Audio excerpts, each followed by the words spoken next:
All right, here's that moment of truth. You guys know me, I need to see everything. If I don't see everything, I don't know how to take it. I don't know how to take it, but we should be happening. There we go. We're on the YouTubes. Let's see if we're on the up. Here we go. Rockfin. We're kicking into YouTube. It takes a minute for everything to warm up, folks, and I do not have an on-site producer, so it is just me trying to keep it together. But we are here. What's up, everybody? Good afternoon, good evening, and good morning. We'll go in that order this time. And to everyone out in the future, how are you? How's the future? Australia, New Zealand. Can you fix climate change for the rest of us and let us know what happens? We're counting on you. Shout out to everyone who makes this show possible. Our friends over at ZT.com, ZHITEA.com. Their tea kind of rules, and you can get their tea wholesale now during the pandemic.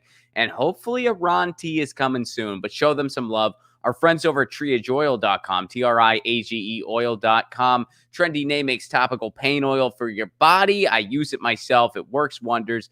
And our friends over at Indie Left.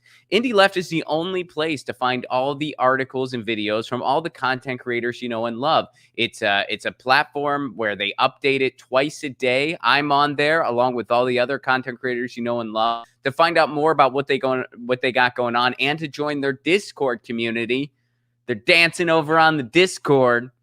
You can check them out at independentleft.media. That's independentleft.media. All right. Without further ado, got a lot to talk about today and got even a little bit of uplifting news going on here in Los Angeles.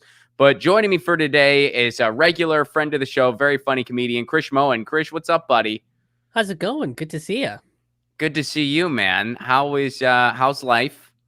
Life is good. Busy but good. That's I've got a virtual show over Zoom coming up on Friday. Look at you. At 8 p.m. Eastern time. And you can grab tickets on my website. Look at you. Just most people plug stuff in the end, but Krish is just like, No, I'm gonna come out swinging with this. I'm what you would call I a got maverick. shows. I'm a promo maverick, Ron. I got shows that people need to know.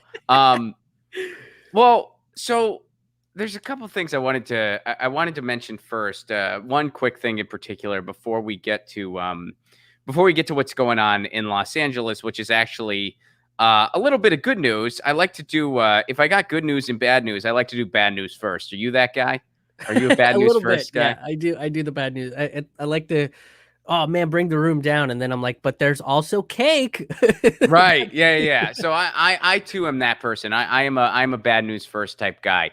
So we'll do bad news first, and then we'll do uplifting. I mean, I don't know if like good news is quite the right way to put it, but something that is uplifting that is happening right now in Los Angeles. But first, before we get to that, so mass shootings have returned because ain't that America? There was the shooting in Boulder. And then there was, of course, the shooting in Atlanta. Now that guy was just having a bad day. He was just having a rough day. Well, clearly, yeah. Don't you love it? Don't you love it when there's this mass shooter and the media and the cops pretty much make a dating profile for the guy? Don't you just like, they were always a little quiet but they were interested in massages. And it's like, are you serious? Is this really happening right now? Oh, he was just having a bad day. He told us he was having a bad day. He told us he was, it's we offered to take him to Burger King. We did that for one of the guys before. It worked out. A bad day? You want some Burger King? It's unreal.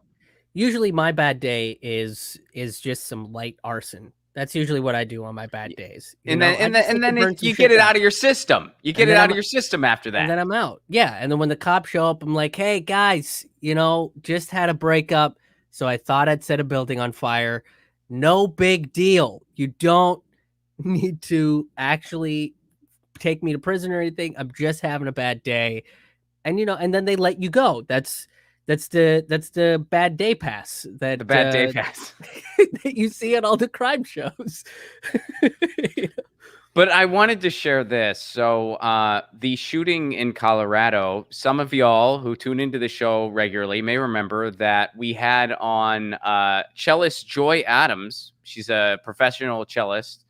She was part of the Elijah McClain visual, the string visual that they had for Elijah McClain, which they had because Elijah McClain would play violin for the stray cats in the neighborhood, and police saw that and said this must be destroyed.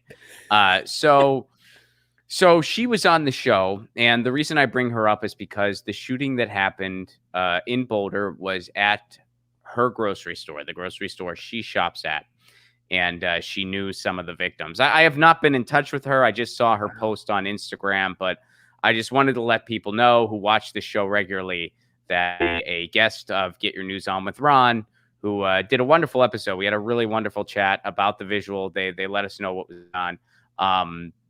They knew the that was very close to home for them, literally.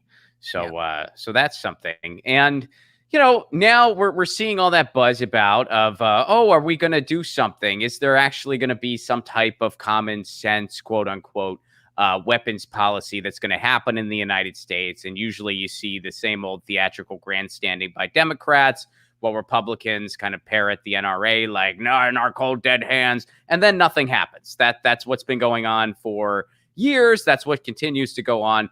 But here's a way to make it even worse. Check this out. Siri, how can we find a way to make an awful situation really even worse? The Biden administration urges the Supreme Court to let cops enter homes and seize weapons, seize guns without a warrant. What? That's what they're trying to do. That's the answer. Let's have cops enter people's homes more. That'll fix this. Wasn't that the issue with Breonna Taylor? Was no-knock warrants? Yes, Krish. Yes. So you too are noticing the flaw in this idea. I mean, it sounds perfect. When you first recite it, you're like, how could this go wrong? A grossly over-militarized, legalized gang just entering people's homes at will. Surely this will solve violent mass shootings. Surely this will be... and then you step back a little bit and you think maybe this is a bad idea. This is so painfully American. Yeah. Hey, we have a really horrible situation. How can we have policy that'll make it even worse? There's got to be a way we can make this worse. Boom. There it is. This is called the American dream, Ron. Because the American dream. Because you have to be asleep to believe that anything like this would work. We literally saw protests last year to prevent this stuff, and I believe like a lot of cities got rid of no-knock warrants specifically because they're awful, like specifically because they kill people, and now you want to basically do that. From what it looks like from the headlines, you want to do that for registered gun owners who are all about the castle law and their Second Amendment rights and all that kind of shit. And it's just like, wait, you want to just actively invite a shootout into people's homes? Like that's basically what this is arguing for. Let me ask you this before we move on to Los Angeles. Do you think we'll ever see any type of policy in our lifetimes? Any type of gun policy? No, and that's mostly because I don't think like anybody's really gonna dissect the Second Amendment for what it is, or update it to the point where it makes sense to today's climate. Because the whole discussion around the Second Amendment is like, it is a really badly written amendment. It is a terribly written amendment that has commas in weird places, and you can basically interpret it in however you want. And my first thought when I read the amendment for what it was that I kind of felt like the founding fathers didn't really know what to do about the issue of guns. They just had a revolution, so making a statement that, oh, you can't push back any government just makes them sound like the government that they just fought off. So they wrote this amendment kind of confusingly so that there's a constant debate and constant argument over it nonstop. Well, there's also that part that everybody ignores about the well-regulated part. Oh, right. Well, Everybody kind of ignores that part yeah. where it's like, well, the well regulated that's in there. I mean, I'm not one of these people who says like, oh, we just need to take everyone's guns away and that's it. Like Right. like it's not that simple. We don't. There are some countries where they pretty much don't have guns. I wish the United States could be that country, but when you look at what's going on in our country, when you look at the police, when you look at how militarized the United States is, that ain't going to happen anytime soon. That's not No. a realistic policy solution. It's just not going to happen. And you're dreaming if you think so. But there's still so many steps we could take that would make the situation way better. I mean, it's not going to solve everything completely, but so many things we could do. Voluntary buybacks, have people register their guns like it's a car, Yep. have mandatory classes, have better background checks when people purchase firearms, make it a little more difficult to buy a freaking firearm, ban certain types of weapons. I mean, all these things we could do, and we're There's doing actually we're doing nothing. We're doing nothing. Instead, it's just we're not going to do anything, or we're going to over hyperbolize the solution to the point where you're just making a fool out of yourself. I mean, like Beto O'Rourke, when he got it, he's like, I'm going to take everyone's gun, that was just the result of he ran a focus group. And some dumb focus group told him, oh, it would look so cool if a guy from Texas says he's going to take everyone's gun. And of course, no one bought it. I don't even think his fans did, if he has any. So it was just grandstanding nonsense. And that's all you get. I mean, you just get grandstanding nonsense from one side or the other. there was one bill that conservatives kind of lost their minds over, and I actually had one of my former teachers bring it up to me because he goes to the shooting range and all that, and he was like, "Tell me what you think about this bill." And for the most part, it does talk about a lot of things that you're talking about. It makes it a little bit more difficult for you to get access to a gun right away, which I have no problem with. It makes you renew your license, and you have to take a test to prove that you know what you're doing with the weapon. That means that it makes you take the gun seriously. Because I've talked to a lot of gun owners, I've talked to a lot of collectors and avid shooters, and it's kind of like having a child. It's kind of like having a pet. You have to take care of it. You Yeah. have to like shoot it regularly and clean it, and like so You have this to, go with it to visit colleges and pick out the exactly right school and exactly you gotta make exactly. sure it's having a balanced diet. You gotta make sure Make sure you pick up after it. make sure You you don't want those shells don't to just feed it lay there. after midnight. Don't feed it after midnight. That's when you get more guns. That's how That's how they guns replicate. multiply. Yep. That's how they Yeah. multiply. But they talked about like a lot of things about like you have to prove that you know what you're doing with it every year in order to have a registered weapon. The one oversight on it was like you had to give them information about like where you store your gun exactly in your house, which kind of I felt like was a little bit of a privacy overreach. Yeah, And that's I don't see the point of that either. Like I don't it see how it that right. really. But to me, a lot of it made a whole lot of sense, especially if it's renewing your license every year. If we're gonna do it Yeah, for a car, why not do it for a gun, right? Like, so that's how I feel. that piece of legislation was that piece of legislation was out in February. I mean, it didn't go anywhere, and the conservatives that I saw talking about it really got hung up on the privacy issues. And a lot of them were even saying, like, yeah, this is fine. Like, we're okay with this level of regulation where we have to renew it every year and we have to go through these specific channels. And if you have if you have a history of mental health concerns, then, maybe we are a little bit more stringent about that. And I don't have 100% answer on how to handle the mental health debate surrounding guns or anything, but I mean, it sounds reasonable. It doesn't sound like it's like, oh, we're coming in and taking away all the guns. Like it was a pretty reasonable bill, and it went nowhere. It went absolutely nowhere.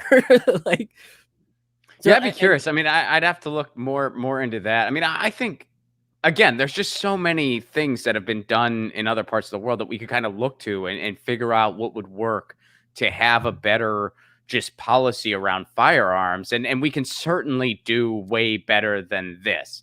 And it doesn't have to be we either do absolutely nothing or we have this ridiculous grandstanding of we're going to come and take everyone's gun. That's not going to happen. It's Yeah, ridiculous to suggest. and we're gonna So allow why don't we cops to talk? break down your doors. Yeah, or we're going to allow cops to just break into your house and take. How could that possibly go wrong? So it's something, and I think we should. I think we got to do the Isn't it? Is it Switzerland where it's like they have guns, but they're very strict on ammo?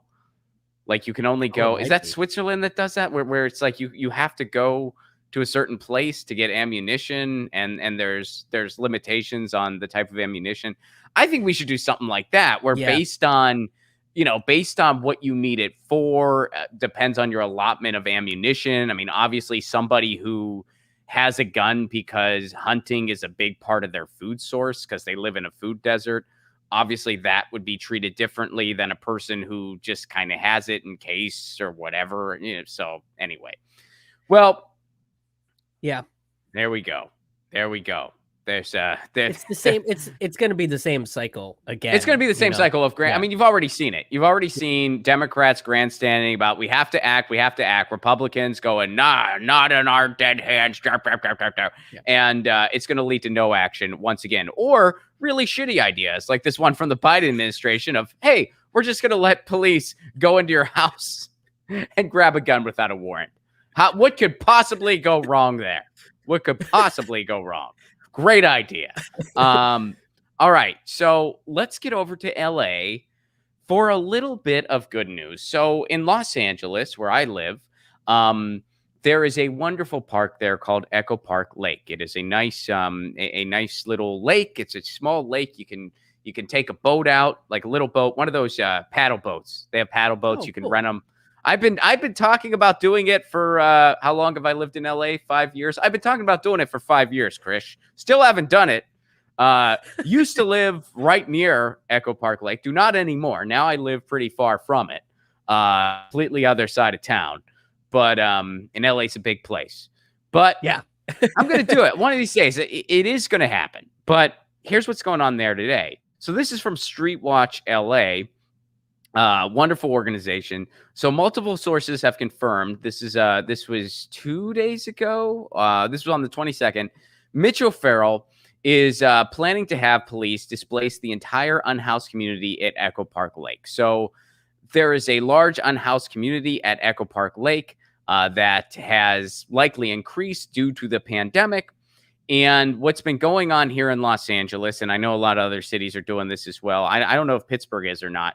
But they're doing what are called sweeps. And what these sweeps do is they displace homeless people and they brutalize homeless communities. You can see the videos. We've shown some of them on the show before of police officers just destroying people's tents. They do this in the name of, quote unquote, sanitation, like it's cleanliness, according to them. But really, it's just brutalizing houseless people during a pandemic. And the millions of dollars Los Angeles spends on these sweeps, the millions, I think they spend about $30 million on this stuff. That money could be used to give hotel rooms to houseless people, which we had for Project Room Key, which was a project that the city was supposed to deliver on. They have grossly underdelivered on that at a gross level. Austin, Texas did it. Yeah, they well, hopefully they were more extensive than we were because they reduced the police budget significantly in order to fund the fact that there were abandoned hotels. So they started housing, unhoused folks in hotels, and they're trying to, I think, get a second hotel to help out the homeless population too. So and of course, there's calls for people that are like, oh, you're defunding the police to do this, but it's like they defunded the police by $100 million and they still have a shit ton more money. Like it says something when you can take $100 million out of a certain budget, like a police budget, and put it into helping homeless communities, and there's still like an astronomical amount of money left over for the way more money than they need. Well, yeah, that's the thing. And that's the whole challenge with defunding the police, is to explain what that really means, because a lot of people, they hear that and they think you mean, oh, there's just not going to be any law enforcement in your life at all anymore, which that's kind of, whoa, that sounds a little overwhelming for a lot of people. I actually do think we should abolish the police. But again, I'm not calling for no law enforcement in our lives. I'm calling for a reinvention Yeah. of how law enforcement works in our lives, because the system we have now is absolutely ridiculous. There's no reason for it. It's just to uphold it's just to uphold the needs of the ruling class. That's what the You police is for. you brought up the sanitation issue. Keith McHenry talks about this from Food Not Bombs. And I brought this up in the show I did last month because I just thought this was so comical. So they basically were like, hey, we're feeding people. They said they don't have a permit. They went and got the permit, still arrested them for feeding homeless people. And they said, well, it's a public cleanliness issue because when people eat, they poop. So, basically the government's saying, well, everybody poops. But when Keith Wow. McHenry was like, what if we build public toilets for homeless people to use? They basically kiboshed the idea. And when they built the public toilet, because it was the only public toilet that homeless people could use, the cops came in and tore it down. So everything that they do is to just continue to perpetuate the homeless problem and make it worse and worse and make it harder and harder for these people to come out of that situation. And they arrest and block people. Like Food Not Bombs is feeding homeless people, and the FBI has deemed them a terrorist organization. Keith was on the show recently. It was really cool to talk to him. It's that dude guy, is a badass. He's had an interesting life, man. He's had quite the life. Well, so here's what's going on. Today in Echo Park Lake, a bunch of people showed up in the morning. They showed up. This was called Echo Park Rise Up. And here's just some of the photos from it. Now, we're going to show a little bit. But if you'll notice in these, am I showing it to everyone? Okay, I am. I was like, did I pull it up? If you notice in pictures like these, and this is deliberate, they'll show pictures that is mostly the back of people's heads. The reason they do stuff like this at events like these is to protect the identities of the activists and of those who are showing their solidarity. But this is going on right now. It has been going on since this morning, and they're standing up for the houseless community because the goal of the city, what the city is trying to do, is the city is trying to do a big sweep of it today. They want to do a big sweep of Echo Park Lake today, and then they want to put fences up so that the houseless community cannot come back. And the people showed up and they said, no, you're not going to do that. Here's another couple photos I wanted to show folks that I thought was, just really powerful of everything that's going on. Let's see here. Here, check this out. So look at these. So this is everyone that just showed up, and here they are. They're on their way to Mitch O'Farrell's office. That's the city council member who this is his district. So people are showing up, demanding to stop the sweeps, and that's what's going on. So the community has shown up big time today, and the last kind of call to action that I'd like to give here, because some of you, maybe you're in the Los Angeles area, maybe you were there earlier this morning, or maybe you are not in the Los Angeles area, or you are able to physically be there today. I personally was not able to physically be there today, but here is something you can do. Here's something that I did too. Stop the sweep, Mitch O'Farrell. The people will not let this happen. Echo Park, rise up. There's the long distance view. So look at all those people. Wow. That's pretty awesome. impressive. That's pretty impressive.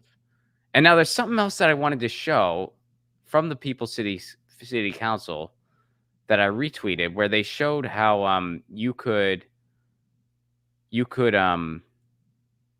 send a letter and it gave you the instructions on how to. Here you go. If you can't make it to the park, your help is needed online. Dispel misinformation. Keep the hashtag going. So you can use the Echo Park Rise Up hashtag. And then there's also a way you can send an email. In fact, here, let me just go. Sorry, folks, I lost track of the tweet, but let me just go to mine because I actually retweeted this. So we'll just go to my my tweet and I'll show it to you all that way. Let's see here. I'm very prepared today. Here it goes. Here it goes. And I retweeted this. Here's what I wanted to show everybody. So you can find this on People Cities Council on Twitter, what Mitch O'Farrell's inbox looks like right now. So you can click this link, and I retweeted this. So if you follow People City Council, that's where you can get this tweet. Or you can just find it on my Twitter at Romplicone. I retweeted this, and I used this Bitly myself to send an email to Mitch O'Farrell and to other members of the city of Los Angeles. Here's what this dude's inbox looks like. All these people saying, stop the sweeps, stop the sweeps. So if you cannot be there physically, or if you're not in the Los Angeles area, there's something else you can also do. So, I'll tell you what, man. I mean, this is the only type of stuff that gives me a little bit of hope right now. Yeah. People defending their communities and sticking up for their communities. This is, electoralism has, I don't even want to say left us out in the cold, because it never had our back in the first place. It's like, can they really let you down if they never really had your back in the first place? Like, is anyone fooled by the United States government anymore at this place? Like how can anyone be fooled that this is anything more than a corporate coup at this point? Our government is a corporate coup. Like how all of your worst suspicions have just been confirmed over the past year. And all we have are each other in our neighborhoods. That's all we have. And our only chance at fixing this place is literally one neighborhood at a time. One freaking neighborhood at a time. And, Echo Park Rise Up is freaking awesome. And, again, if you can't be there physically, send those emails. I sent one earlier today. And if you were out there, power to you. Awesome. Thanks for being there. Thanks for doing it. And we'll see what happens. We'll see. I mean, hopefully it puts a stop to this.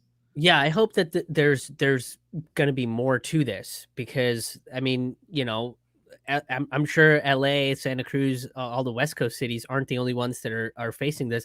I wouldn't be surprised if this sort of stuff happens in Pittsburgh, and in somebody in like the chat said it does.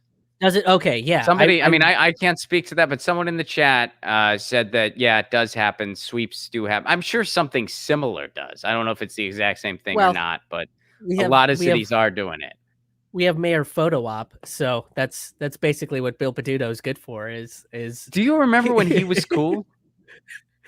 Briefly, yeah. I remember when he was cool. Like I remember when he was, the other guy was mayor, and that guy was, I mean, I wasn't a fan of him either, but he was, he wanted fracking in the city. Right.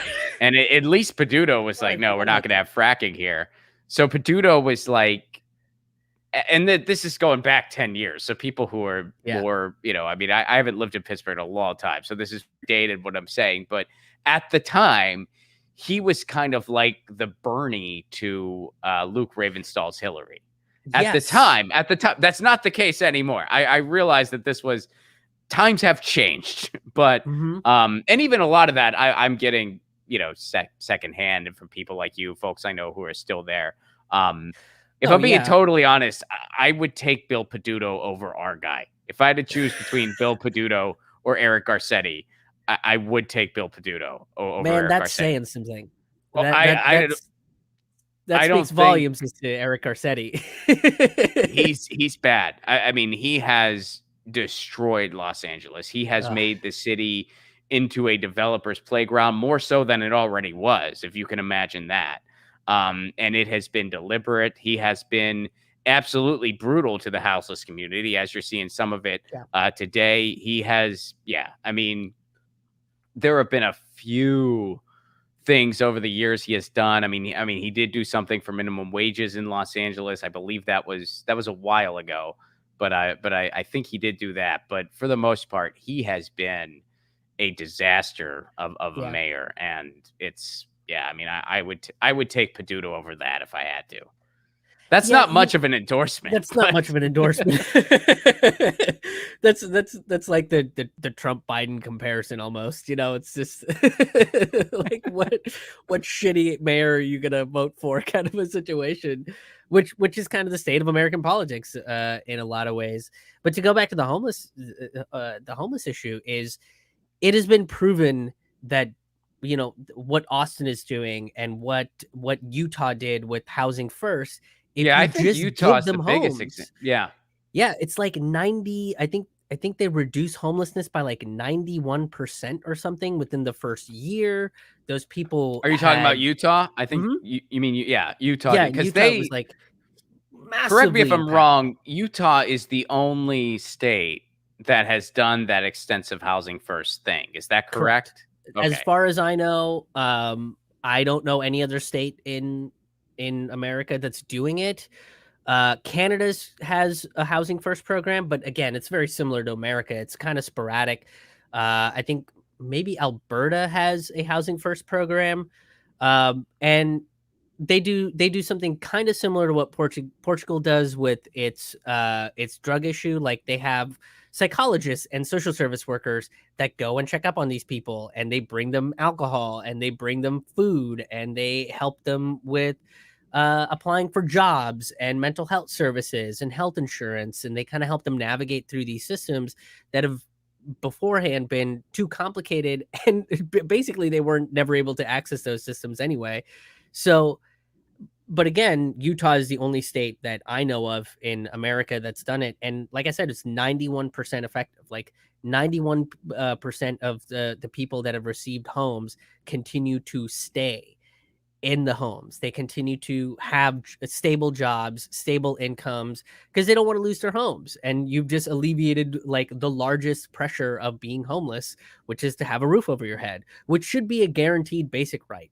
As far as I'm concerned, especially if you live in like a Chicago where temperatures can go down to 0 or less, right? Like places like this should have a housing first program. It Do should you be think absolutely necessary. private property shouldn't be a thing?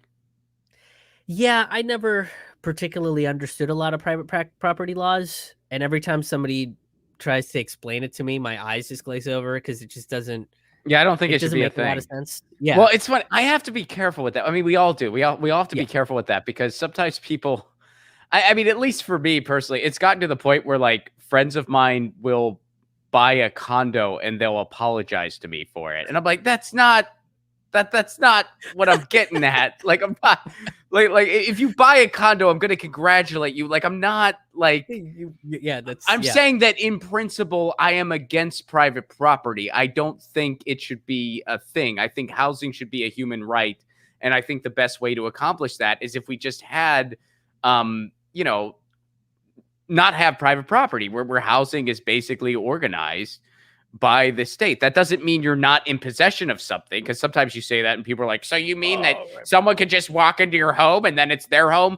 No, that's not what I freaking mean. I mean that you don't own it. You're in possession of it.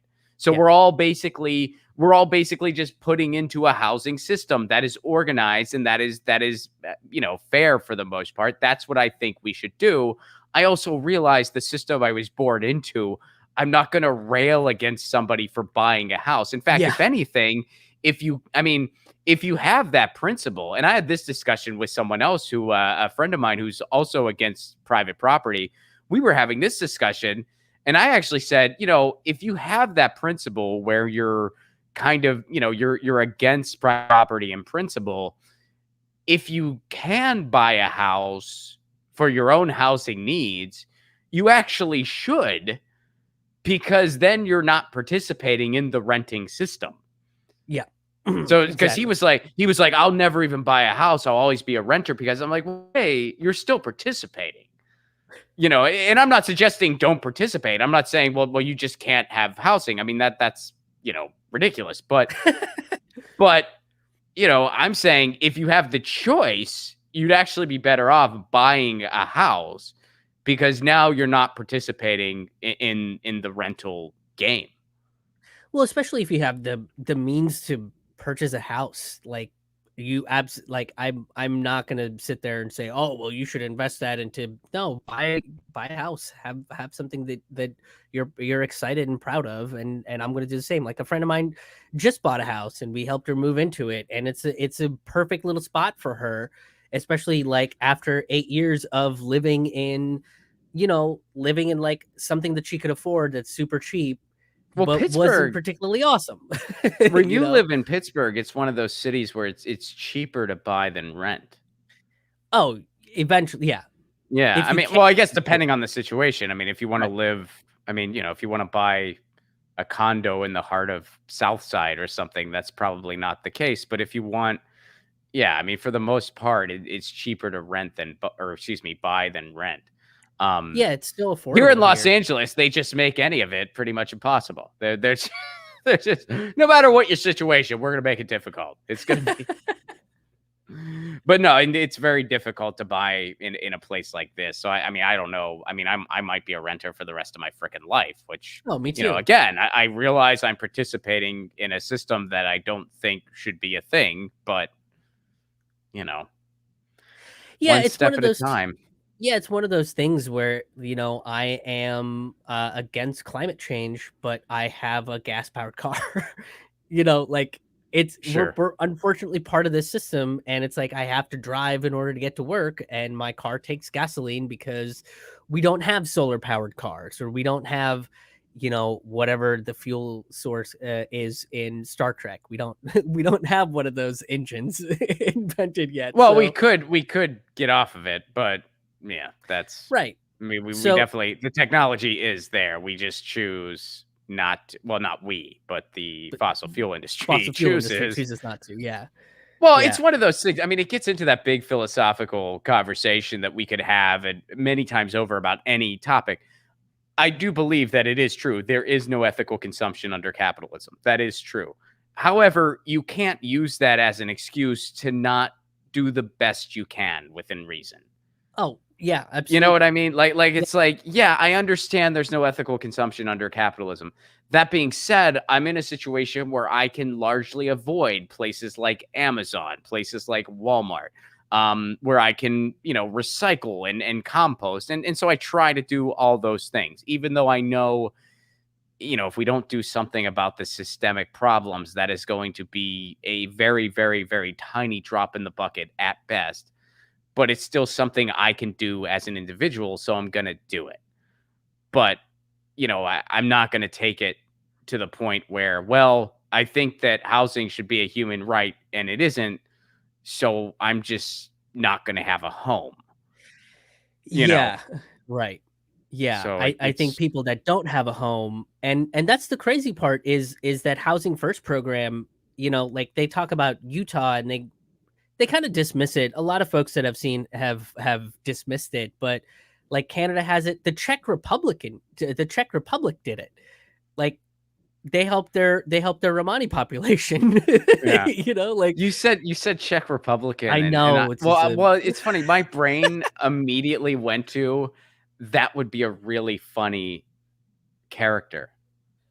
the Czech Republican. Oh, Well, yeah, like, have you ever wondered, like, if there was just some random Republican in a country where that's totally not a thing? Because, I mean, keep in mind, a Republican by the US standards would be considered, "Holy far right. fuck, you're Yeah, scary," in any other place. Like, yeah. even if you had a Tory and a Republican talk to each other, the Tory would be like, you're wow, that's too much. Holy shit."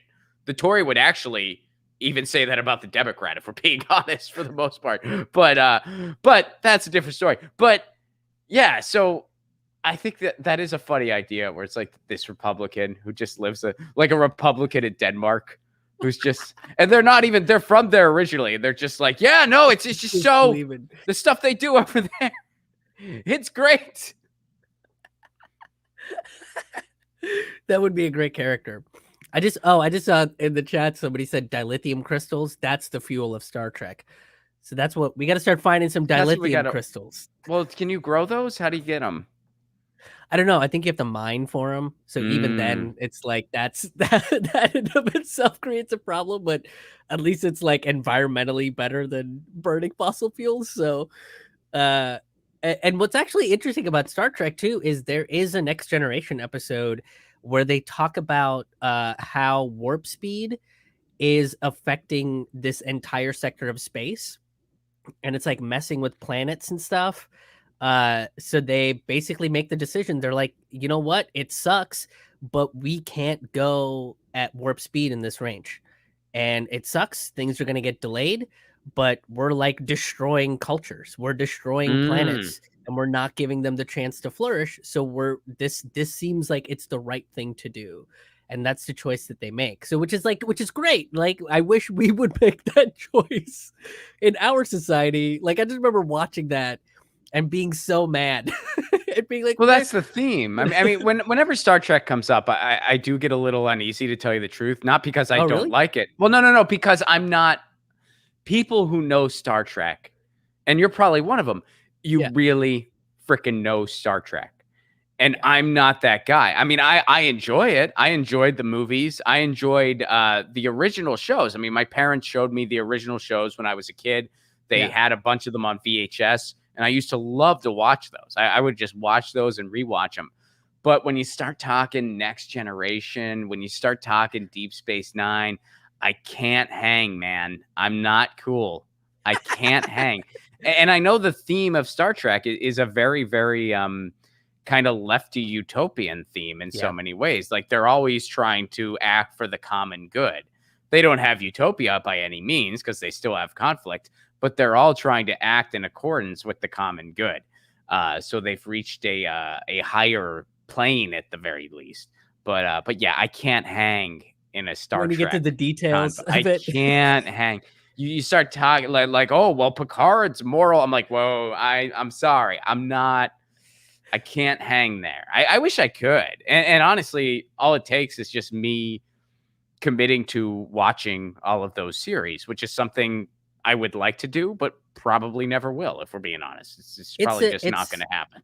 it's a commitment at the beginning of the pandemic because I had problems sleeping. Go figure.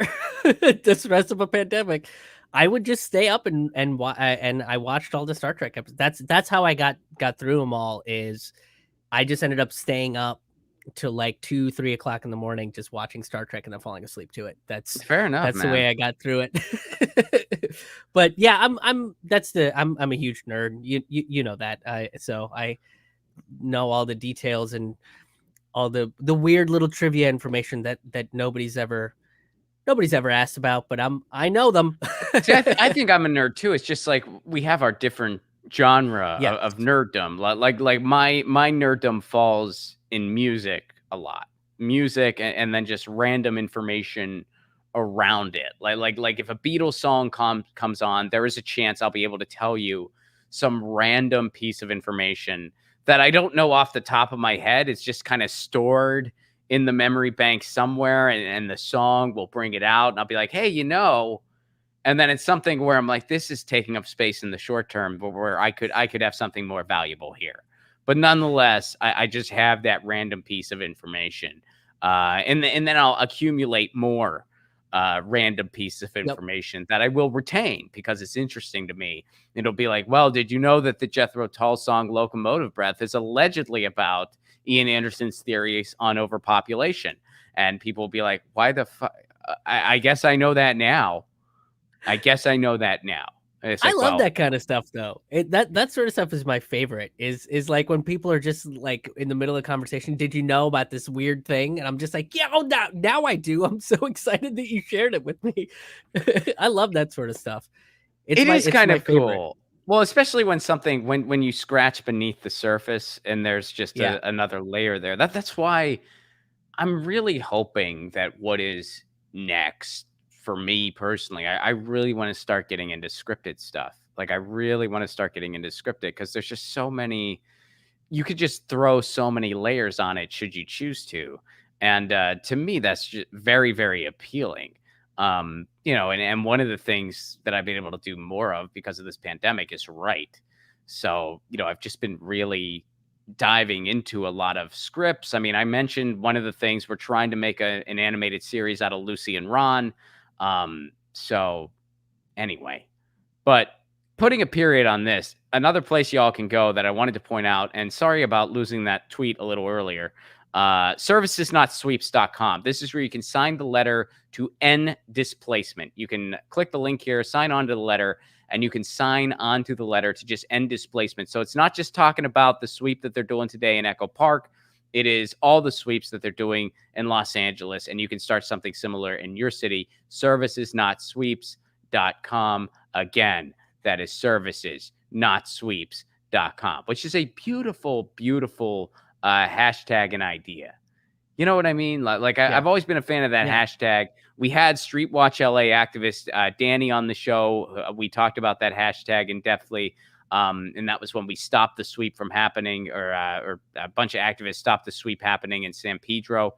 And we also stopped a development company from brutalizing homeless people with music nonstop because of all the phone calls and emails that were placed and sent.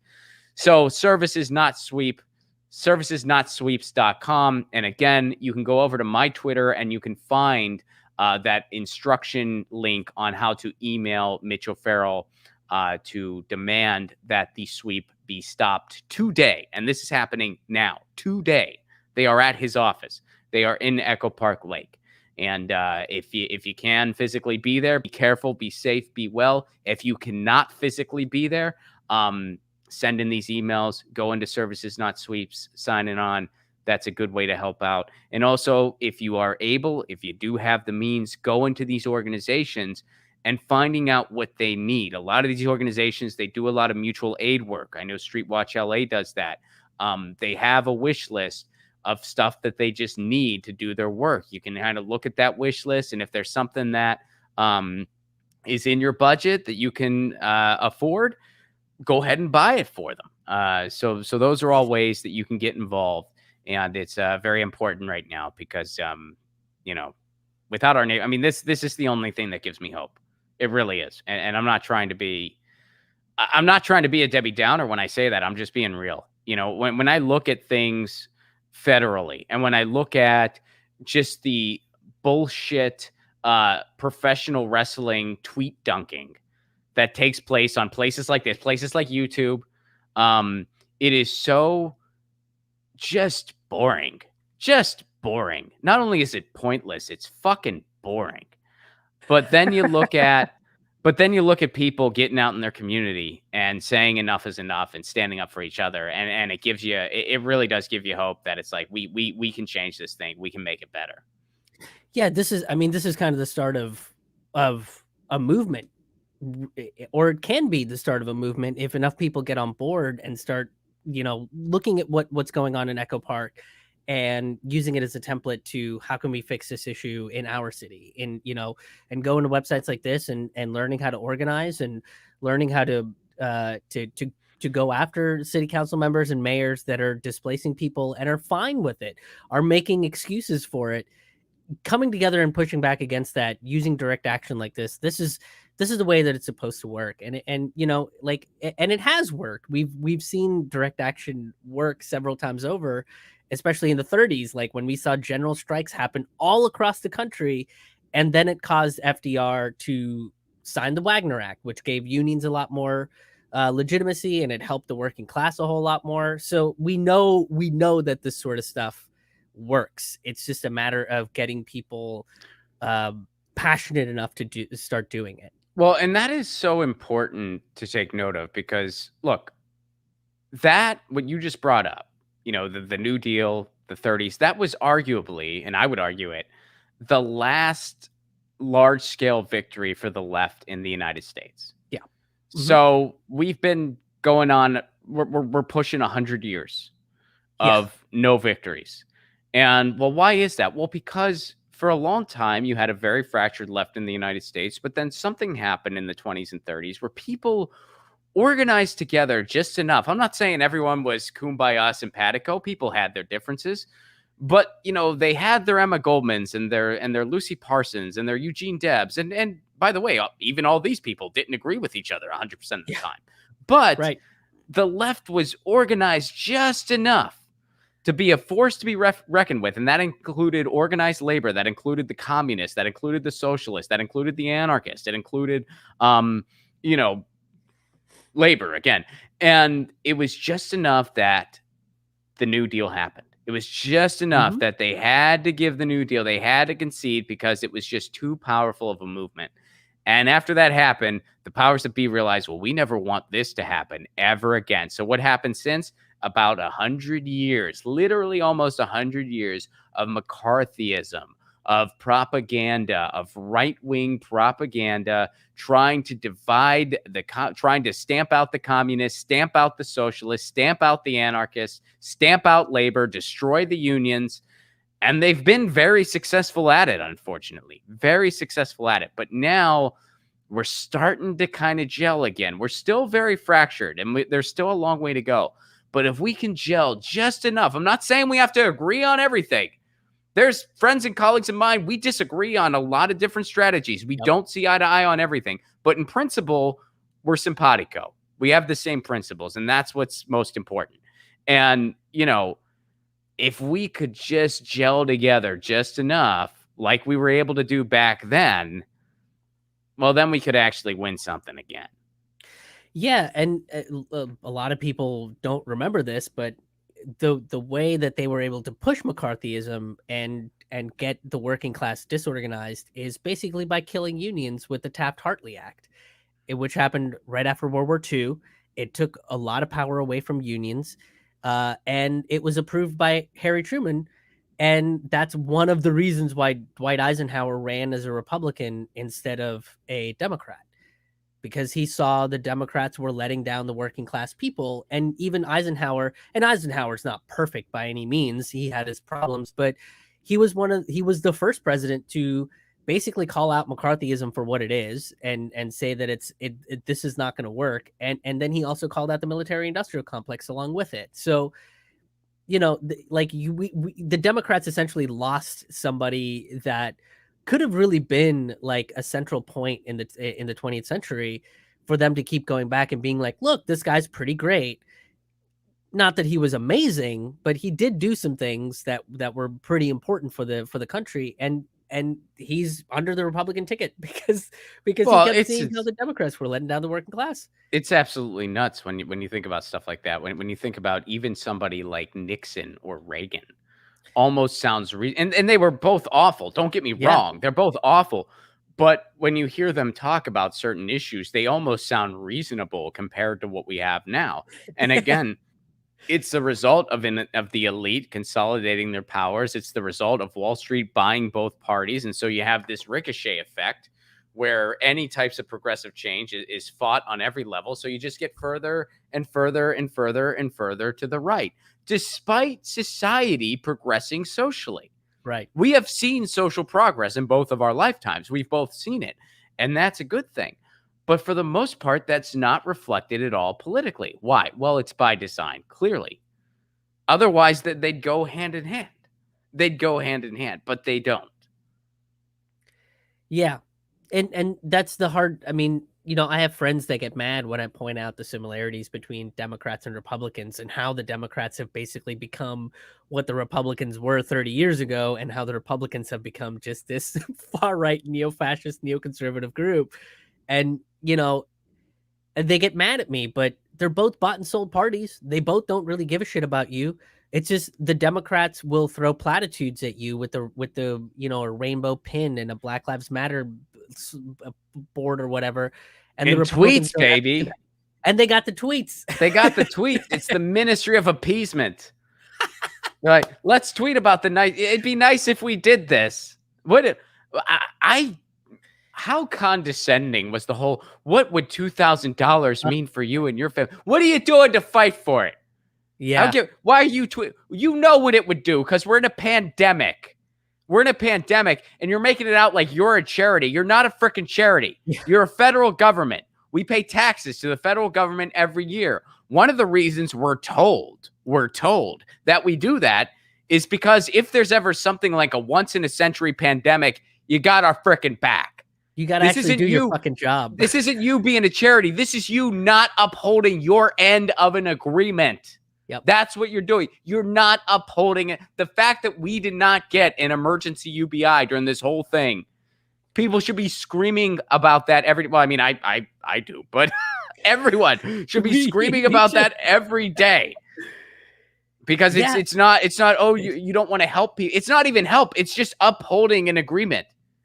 Well, then I see people that sit there and they go, well, I never really expected $2,000 when Joe Biden said $2,000. I always knew it was 1,400. And it's like, did you? Did you really? Or did you think that it was $2,000 because that's what they fucking said? They said they were going to give a $2,000 check and they gave you 1,400, and they didn't even give it to you immediately. They waited 2.5 months to get that shit to you. So, but they all make excuses for it. And one of my other high school teachers actually told me to look up the sunk cost fallacy, and that's kind of what the Democrats are going by. They have sunk so much of who they are as individuals, and also financially, they've sunk a lot of costs into the Democratic Party that now, in order to make it worthwhile, they have to do these mental gymnastics to justify their identity and justify their financial donations to what they know are corrupt parties. So, which and that's kind of just sad in my opinion. Like, I look at that, I look at very intelligent, skeptical, free thinking people just parrot DNC narratives, just parrot CIA narratives. And it kind of makes me upset. Like, I get sad about it, and I'm like, oh man, I know this person to be super intelligent, and we agree on a lot of things, but you're just kind of using Democratic Party narrative talking points Well, when you to repeat excuse them. something, when you repeat something often enough, people accept it as true.